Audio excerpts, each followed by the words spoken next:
The first step to making the elf is to we want to find the center of our page right here in the very, very middle. So this is what we're going to do. If you take the bottom page, part of your page, and fold it up, and I just lightly crease the center, just press, and then unfold it. That's a quick estimation of a center. It's actually pretty exact when you fold it. Then, my next step is to take the Sharpie, and since we're going to be adding watercolor paint on top of this, we're using a permanent marker. So some type of a Sharpie or permanent marker. Put a line right there, right on the fold.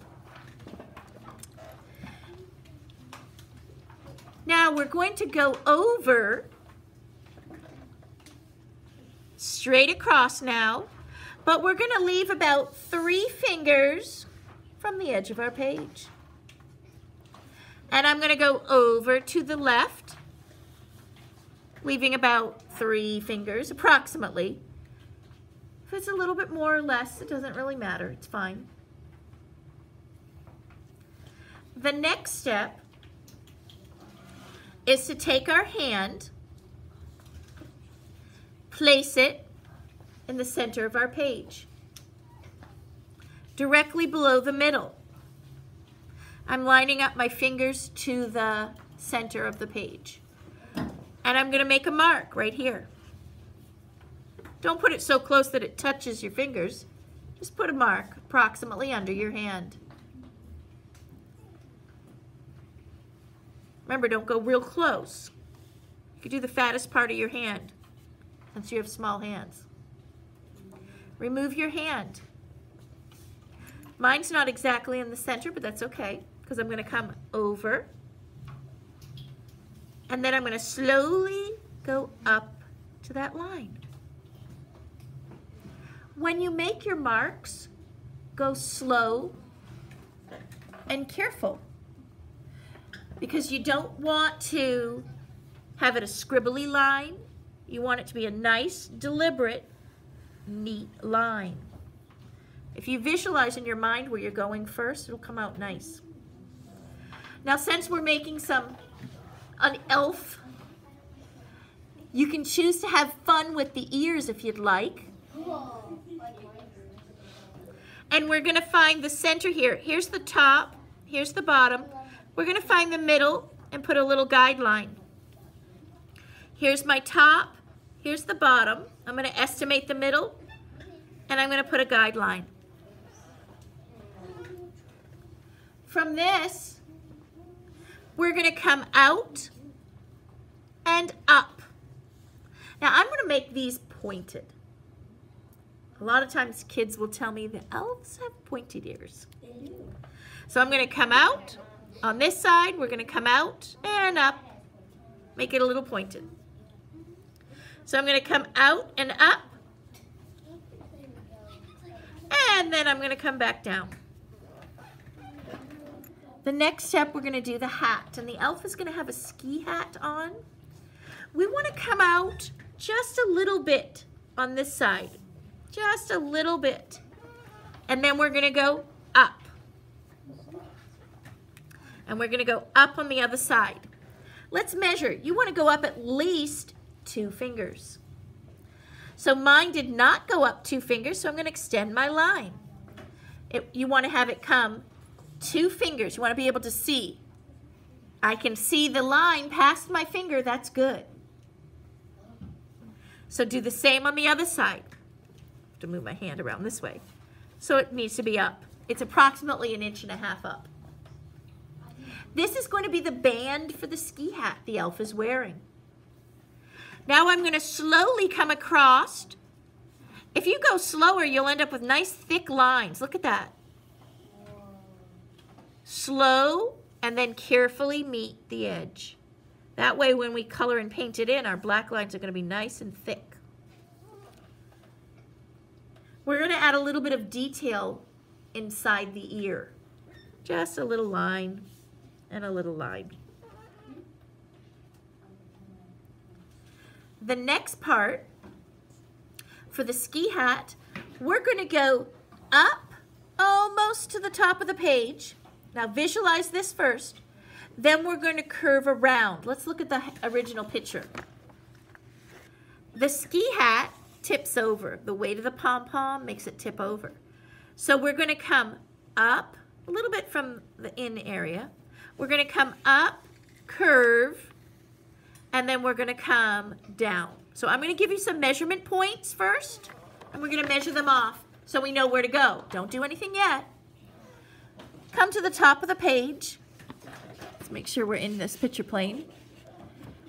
We're going to come down. Let's do one finger. Put your finger on the edge. Give a guideline. One finger. Here's the middle of the page. So I'm a little bit past the middle, one finger down. Now I'm coming to the edge. Here's the top corner.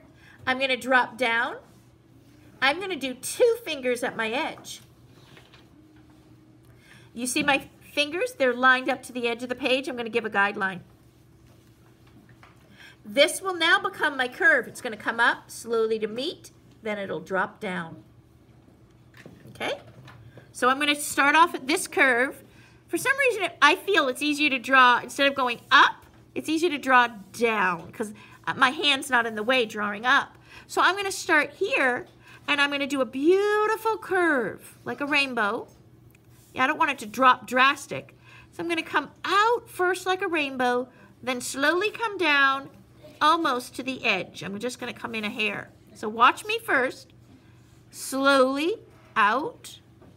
Then I'm dropping down and a little bit into the edge.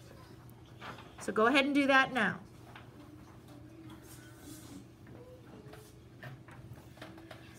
Now our hat's starting to come and curve down because of the weight of the pom-pom. So we're going to curve slowly again to my line and drop down. Now we need to leave room for the pom-pom right here. Make sure you're leaving room. I'm going to go ahead now and make, in this big space, I'm going to make a curve, like a letter curve of an N shape, coming all around. Doesn't have to be perfectly shaped. I actually made this one kind of wobbly, like a fluffy pom-pom. So if yours isn't perfect, you don't want it perfectly, a perfect circle anyways. You want it to be kind of wobbly. Now the next step, we're going to come up. Let's do this line first. So we want to drop down here 3 fingers. So from our top curve, measure, place your fingers in front of the line, or actually below it. And I'm going to put a dot. This is where my hat's going to come down to meet the hat brim, or edge of the hat. So come slowly down now, and I'll stop a little bit before the line. Now the hat is going to, we're going to now bring it back to here because it's flopped over and folded. So I'm going to come near here and put a guideline. 1 finger from here. I'm going to give myself a guideline. Now the next line is going to come from here to my guideline. I kind of came over and down. So my hat has flopped over. From this line, or this intersection where both lines meet, this diagonal and this curved line, let's go up diagonally. This is kind of like the wrinkle area of the hat. And now I'm going to come over diagonally. This formed just here, it appears, we're going to be making stripes on our hat, but but they're crinkled and wrinkled, so it appears to be meeting at a center point. When actually they really don't, because the fabric folds. Let's add another one from this point coming out. Now from here on out, we can just add, look at the stripes. skipping a space, adding a line, skipping a space, adding a line. Watch me first. I don't want my lines to be really skinny. I want them to be pretty thick. Look how thick these stripes are. So that's about 2 to 3 fingers, okay? We can do about 2.5 fingers wide. Just divide this space into thick stripes. I'll have enough room for 1 stripe and probably just 1 more. Go slow and across the page.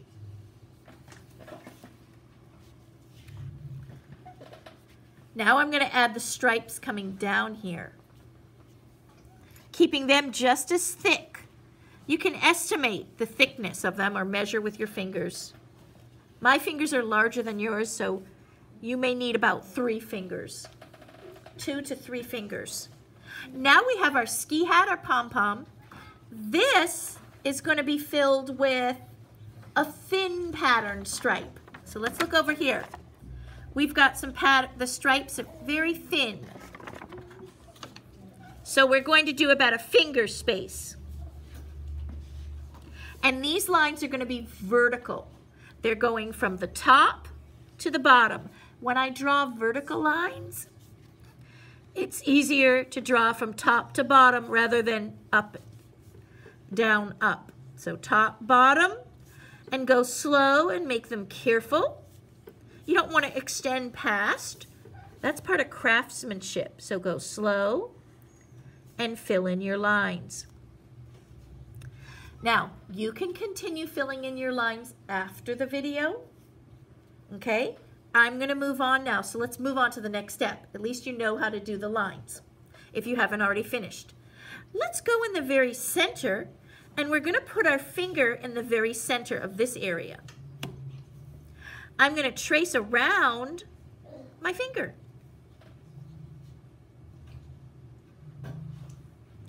Now on the side here, decide where you want your eyes to be. So look, if you put them really close together, you can make them even cross-eyed. You can make them this way, looking this way. That will give your elf character. If you put them far apart, let's visualize my fingernail as the eyeball. You're going to look like that. That's going to be the eye. Closer together, woo, those are a little bit too close. So determine where you want your eyes, but you want them to be equal distance from the center. You want them to be symmetrical. You don't want one eye close and one eye far. That'll kind of look off center. So either very close, middle. This was on the middle. Actually, I think they would even look better a little bit closer. It's up to you where you're going to put your eye, but watch how we do it. I'm going to stick mine right here. I think that looks pretty cute. So watch how I'm going to do it. I'm going to do a circle for the pupil, and then I'm going to do an eye color around here. Now you can exaggerate your eyes and make them as big as you want. You can put eyelids in. On this one I put little eyebrows. There. You can make his eyebrows, if you make a straight line down. Let me see if I have a blank face over here without eyeballs. Yeah, I do.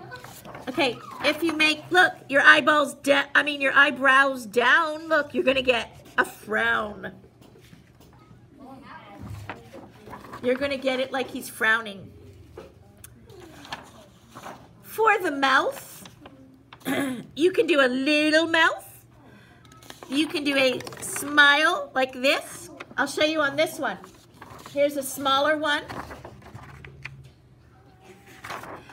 If you go like this is kind of fun.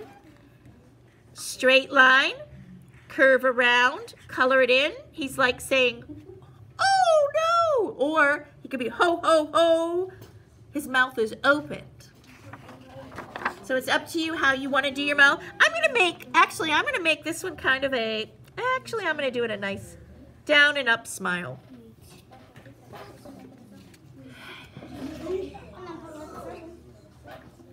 Now we're going to add some cheeks because this has some negative space. Space that there's nothing there is called negative. So let's fill it up with some cheeks. So go slow and careful. And we're making a circle. Now I'm going to do it trying to get it similar in size. Go slow and careful. It's not exactly the same size and the exact same space, but that's okay. Once we color it in and fill it all up, you won't even know. At this point, we're done with the marker part of it, so we're going to cap our markers. And we're going to switch on over to crayon. For this next step, we're going to do some beard texture. And we want some wavy lines. This is going to be wavy lines, and then we're going to fill in pattern. And this is for a resist technique. And a resist technique is where artists place crayon, or they can use oil pastel, and they push really hard, and they add color to their picture. And then after they've added their pattern or color, we paint over it with paint. Whatever is colored with crayon, the paint will pop off. So as an artist, we need to push really hard with the crayon so that we can create a resist. We can use this mustard color. We can use browns, oranges, yellow-orange, yellows. These are all colors that will work well for the texture in our our beard. So we're going to do wavy lines now. So please watch carefully and push hard as you make your wavy lines. We're coming down, wavy lines, wavy, going back and forth like a snake. And I'm pushing really hard. I'm going to be using a variety of the colors. I do want to give my limits though. So we're going to go in about a finger. Let's put the limits in. And in about a finger at the bottom. And in about a finger on this side. That way we can connect it all together and we know where our beard is going to go. This is going to be the beard. Let's look on the example. So I'm pushing really hard, and then I'm going to fill this up with different wavy lines. As much wavy lines as I can. You can even use red, because that'll show up nicely when we add the orange paint to it. So I'm making nice, neat, wavy lines, pushing really hard. I'm going to fill this up later, but I want to go on to the next step. You can fill this up after I finish the video. But just so that you know how you put your wavy lines. Next, we're going to add some line pattern to our design. And so we're going to be using either wavy lines, curly lines, zigzag lines, straight lines, horizontal, vertical. Here's some different ideas on what you might come up with. Here's diamond-shaped patterns that are interesting. So we're going to think of some fun patterns that are interesting to us. I kind of like this where it's a combination of different lines. Here's spirals. We're going to use spirals in our background. Here's some more line pattern designs. So you're going to fill in with a pattern, and let's look at this pattern here. So whatever you choose to do on the first row, you're going to repeat again on the third row. So you're going to go pattern. This is wavy lines. This is X's. So whatever I choose on the second row will then be repeated on the fourth row. So I'm going to choose just a simple pattern. I'll do just simple wavy lines here. Or I'll do zigzag lines. How about that? Up, back. Now when you make your pattern, you're going to push really hard with your lines. So with my crayon, this is key to the design, is pushing really hard.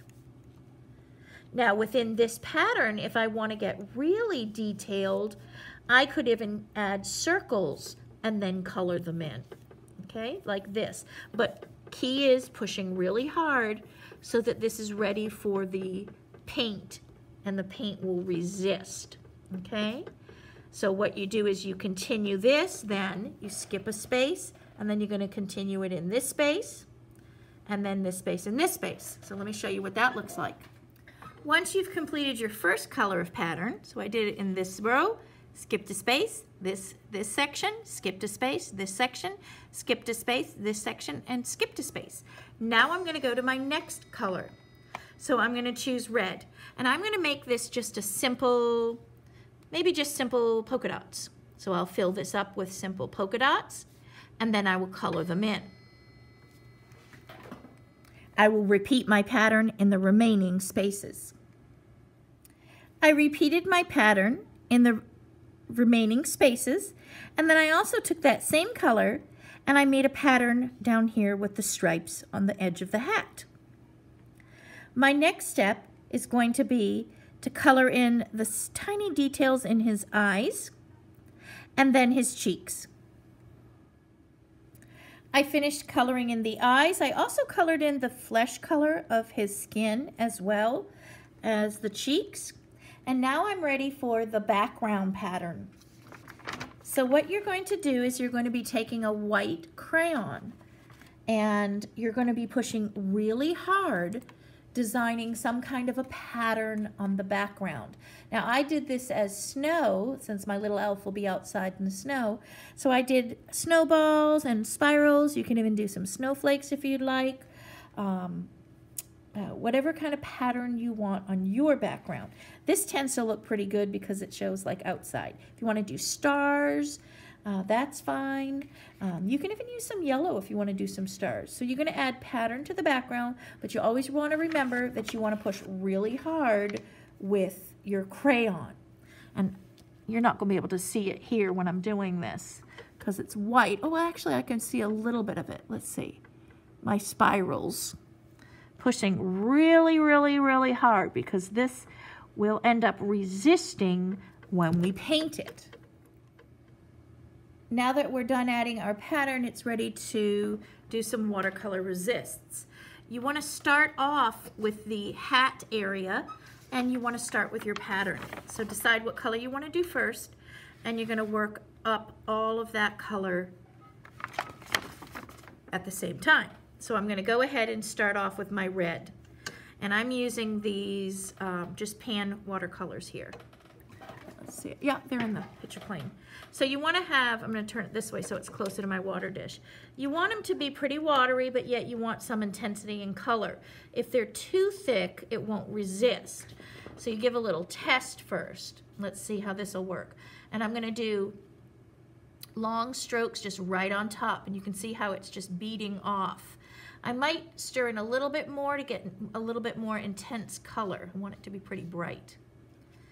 So on the areas that I colored in brown, I'm just putting red on top of. And you go right across, water, then color, give a little swirl, and then just lay it on and leave it. So it'll make little bumps if it's mixed correctly. Like I said, if it's too much paint, it won't resist. You don't want to scrub it back and forth and keep on repeating what you've already done, because then it'll wear off some of the wax and you won't have that nice resist that we want. Now I'm ready to repeat my pattern. And for this, I'm going to go over all my brown areas. So I'm going to dip in, and wherever I did the brown, it will be with the red. So I'm going to finish that up here, and I'll show you what it looks like. Now I'm going to choose my second color, and I'm going to end up doing orange, just repeating. Because I'm going to do orange down here, and I'll bring up orange in here. So I'm choosing my orange, and I'm going to repeat my second color now in all the remaining spots. Once the hat is done, you can move on to the beard and go ahead and resist the beard. I'm going to go ahead and take my orange, and I'm using a pretty wide brush. Dip in, add color, and do long strokes going over these lines. You don't want to leave any puddles behind. You just want to fill in all your area.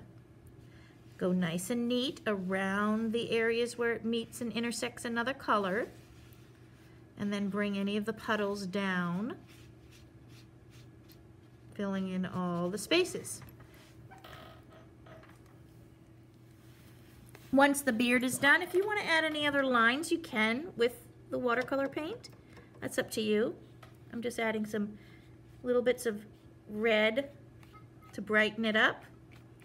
And even some brown. I'll add a little bit of brown just around my edges coming in.